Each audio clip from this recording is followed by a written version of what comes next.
Pero kanina may sinabi ka, recorded tayo. Putang ina.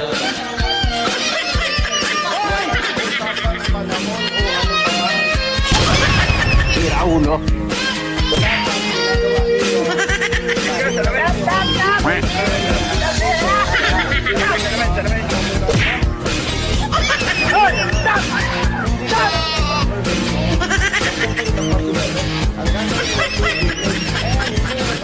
Magaling kang kupal ka. Now, nag-expired ang HPG. Hindi nyo pwedeng i-hold ang kanilang CR, Certificate of Registration, sapagkat yan ay wala sa parte nila kung bakit na-expire, madam. Dahil nilapit ka na sir, Hindi. ano ko na lang, i-release na ang CR mo.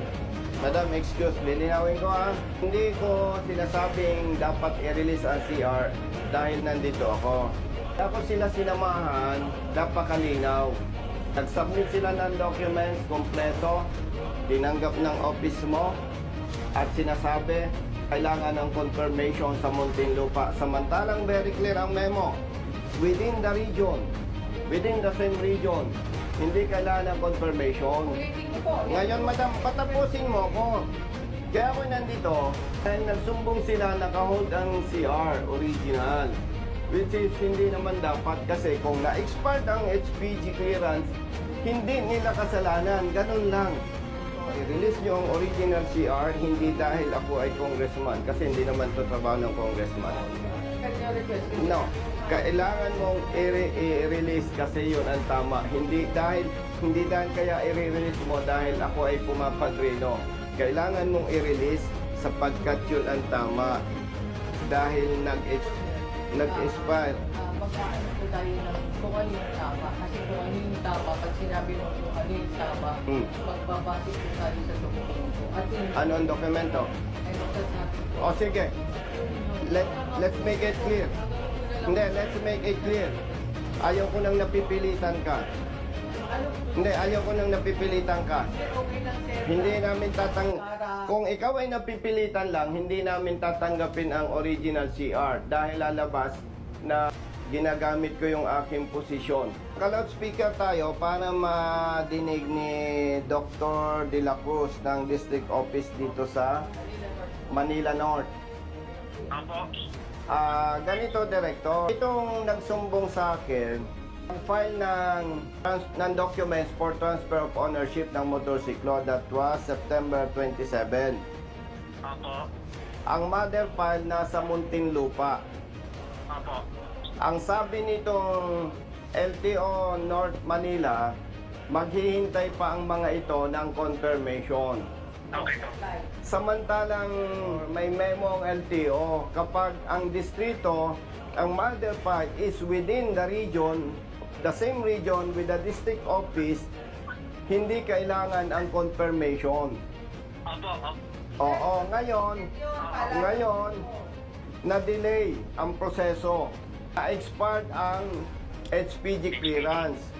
Ngayon, nirehistro nila, hinod ang original CR kasi transfer of ownership with the demand na patatakan sa HPG yung clearance. Siyempre, pag pinatatakan, meaning expired. So, magpa-process uli sila ng HPG clearance. Sabi ko, mali yan. Kasi ang naging cause of delay is within the LTO. Tama ba? Apo. Tama po. Ngayon, kaya ako nandito, okay naman kay madam, ipare-release yung original CR. Ang hindi lang acceptable sa part ko, yung sabing dahil kay Congressman Busita, ipapa-release niya. Ang gusto ko, klaro. Number one, ulitin ko, Director, pag within the region, hindi kailangan ang confirmation, office to office lang. I-accept lang yung documents, kung kompleto, i-process ang transfer of ownership so that yung HPG clearance hindi mag-expire. Oo, kaya ako tumawag sa'yo, ayaw ko na parang ang dating, marirelease yung original CR. Doon tayo sa tamang pala po. Oo.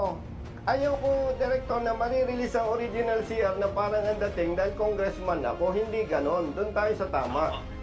Kindly reiterate your memo to all district offices Kasi nagkakaproblema katulad nito. Sige po, Kong. Yes, Oh, Kong. by the way, madam, ang kausap ko po ang Executive Director ng LTO, si Attorney Greg Puwa. Director, nandito si Madam De La Cruz. Hello, sir. Hello, Sir Edi. Opo. Sir Edi. Yes. Ang mag-issue na necessary memo ko and then the issue na necessary notice to explain doon sa hindi nag-check ng email. Kung nag-follow up naman talaga dyan sa Manila Town, doon sa mother file, at bakit ang tagal mag-reply? Opo. Tutukan namin ito, Kong. Yes, sir. Okay, Director, maraming salamat. Thank you po. Salamat Thank you po. na rin po. Sige, anak, kunin mo na yung ano niyan, yung Yung CR.